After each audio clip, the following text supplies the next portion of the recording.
Good morning, guys!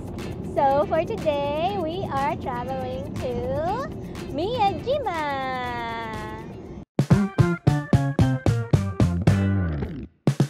Tanghali na kami nakaalis. Dapat maaga kami aalis kasi late na kami nagising. So, ayun. Sana may makita na kaming cherry blossom. Wala kasi kaming nakita last time sa Iwakuni. So, hoping na maganda na yung view sa Miyajima ngayon. This is our last weekend dito sa Hiroshima kasi we're moving to Osaka. So, yung mga next travels namin is sa Osaka na. So, last hora na namin to dito sa Hiroshima. Nakakalungkot pero that's life. See you later!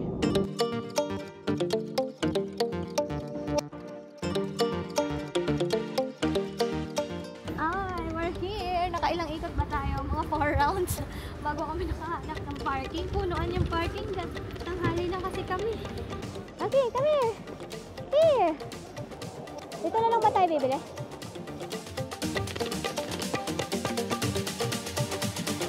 Abot kayo.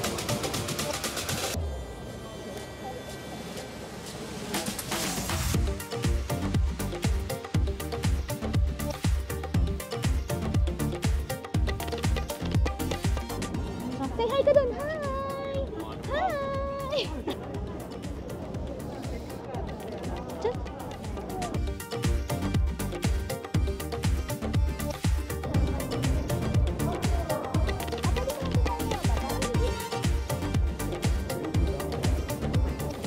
We are here at the port. Miyajima Port. Ang daming tao. Ang ganda kasi ng panahon. Madaming lugar na pwedeng puntahan around Miyajima Island, so I suggest na kumuha din kayo ng guide map sa may ferry terminal para mas madali nyong makita yung mga lugar na gusto nyong puntahan. Nauna na yung anak mo!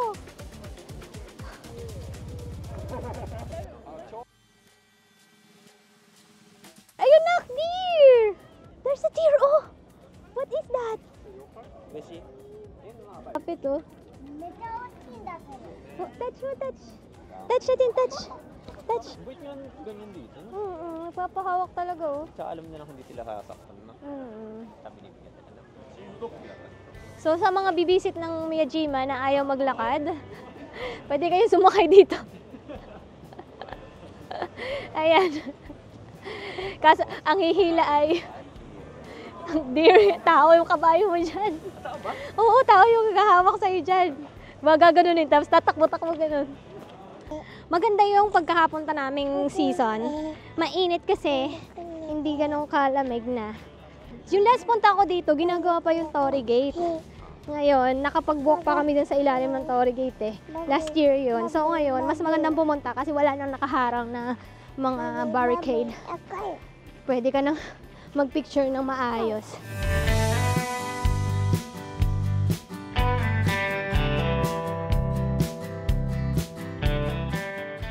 After namin magtingin ng deers ay dumiretso na kami sa Itsukushima Shrine. Super famous siya because of its giant Torii Gate. And pag high tide, like today, is para siyang nakalutang sa tubig. And isa rin ito sa Japan's 3 best views. Kaya ang daming pumupunta ditong tourists sa Miyajima. So, andito kami ngayon sa Itsukushima Shrine. Ito yung shrine na pag tinignan mo, para siyang nakalutang sa water. Floating shrine. Yan, diba? Eto, papunta na kami sa pinakagitna. Sa pinakagitna, yun yung pinakamagandang view ng Torii Gate. Aside from Itsukushima Shrine and Torii Gate, may ibang magagandang spots pa na pwede nyo i-visit sa Miyajima like Daiganji Temple, Daishoin Temple, and pwede din kayong umakyat ng Mount Misen by Miyajima Ropeway. And marami pang park na pwedeng puntahan and other sightseeing spots. But since para kaya yung trip namin today and nakapunta naman na kami sa mga yon, we decided na mag-lunch muna and then proceed na sa aquarium. Balak na sana namin pumasok ng aquarium kaso eto, nakatulog na yung alaga namin. Para sa kanya yung aquarium. Mamaya na lang kami punta pag nagising na siya.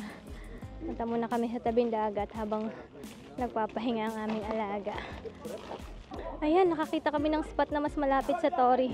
Kaso side nga lang to, hindi siya nakaharap. So, okay na din.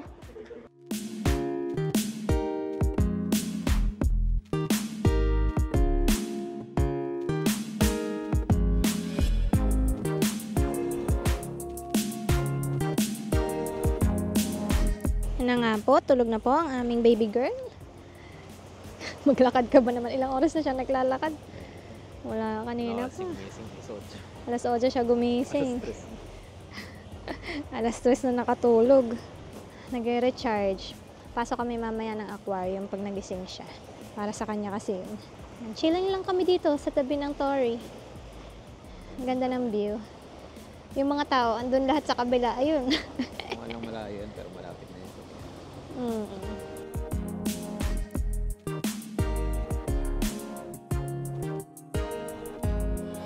1 hour later. Let's go! Pag sinabing Miyajima kasi, karamihan iniisip agad mga deers, temples, at yung sikat na floating Torii Gate. Pero konting lakad lang mula sa Main Street is a hidden gem, the Miyajima Public Aquarium. Hindi siya kalakihan pero punong-puno ng saya at surprises. Ito ang highlight ng aming trip. Kasi this is the first time na magkikita si Aki ng makakakita ng sea animals. May 13 themed zones sa loob from penguins, sea lions, stingrays, jellyfish, sharks, and yung smiling whales. Perfect siya for families lalo na kung may mga kids. Unang tumatak sa amin is nung nakakita ang daughter namin ng real fish for the first time. Fish! What is that? Tatak! Fish! Ayun yung fish! Fish! Sa mudflat zone, napahinto siya as in literal na tumigil. Sobrang cute.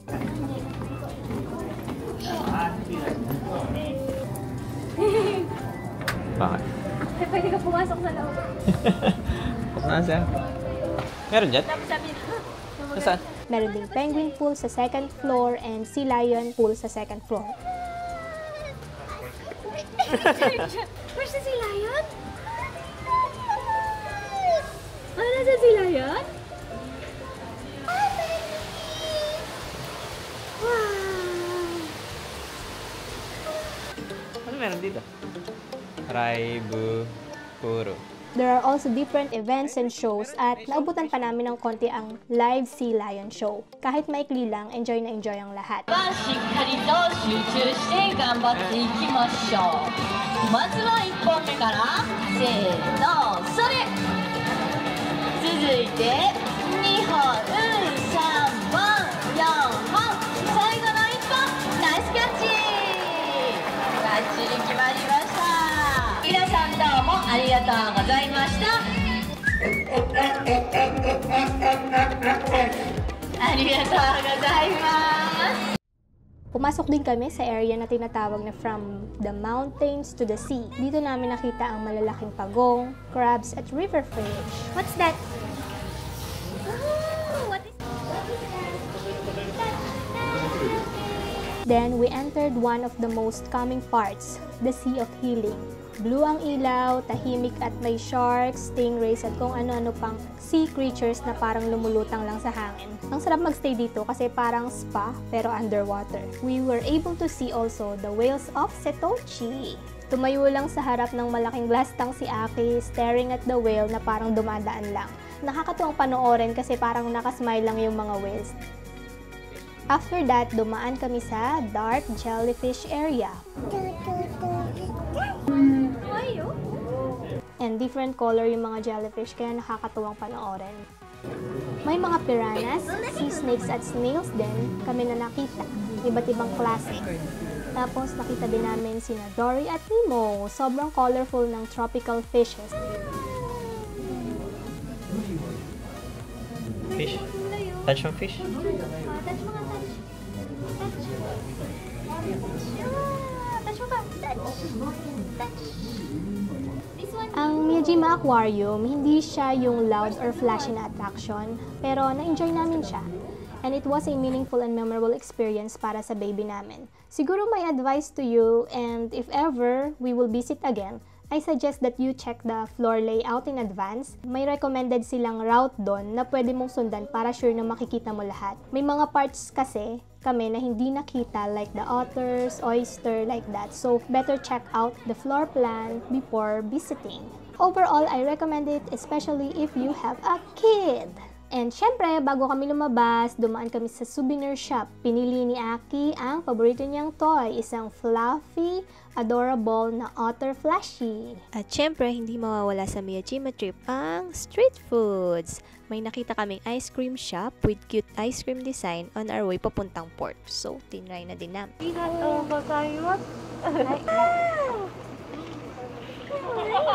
At syempre, hindi na naman tinigilan ni Aki.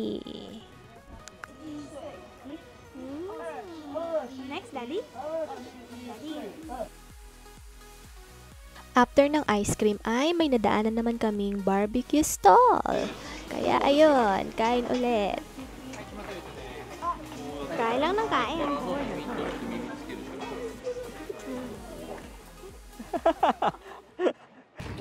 So, pag ganitong oras, bumababa na yung mga tao kasi kati na. Pwede nang maglakad sa ilalim ng Torii. Time check. It's 5:30. Umalis kami ng bahay mga around 11 ha. Hindi pa kami nakakauwi. Ang may trip tas may bata. Nakakapagod palagi pag may bata. Iba pa rin pag wala kayong bit na bata. Kailangan ko na ng stroller na magaan and easy fold para pagka ganito madali lang. Napagod na yung baby namin. Ayaw na maglakad nung pabalik na kami ng port. Buti na aliw namin gamit yung otter niya na plushie. So, guys, hanggang dito na lang. Papunta na kami ng port. Sasakay na kami ng ferry. Pauwi ng city. See you on our next vlog. Oh, bye-bye! Bye-bye na sa deer. Bye-bye! Bye-bye na. Ayaw niyang touch eh. And that's it for today's vlog. To sum up, nakakapagod siya, yes. Siguro dahil may kasama kaming toddler. Pero super enjoy naman. Madami din kaming nagawa and na-try kainin. And na-enjoy din ni Aki, kaya sulit yung punta namin sa Miyajima. I highly recommend it if you are looking for places to visit in Hiroshima. Thanks for watching, guys. See you on our next vlog. Bye-bye. Matane. Say bye! Bye-bye!